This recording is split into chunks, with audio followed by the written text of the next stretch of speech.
Hi welcome back to my channel.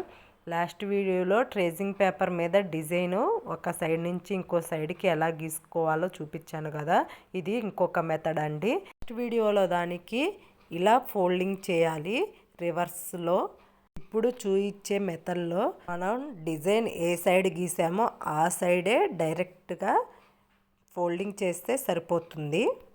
ఇలా folding చేసుకున్నప్పుడు కూడా మనం కింద బార్డర్ లైను అలాగే మిడిల్ లైను పక్కన సైడ్ లైన్స్ కూడా ఈక్వల్గా ఉండేలాగా చూసుకోవాలి.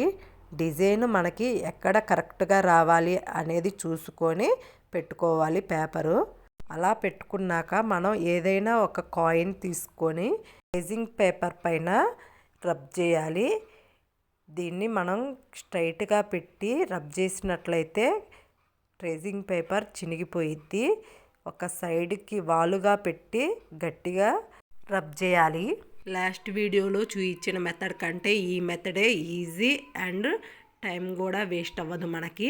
చూడండి, పైన డిజైను కింద పేపర్ మీద ప్రింట్ లాగా పడిద్ది.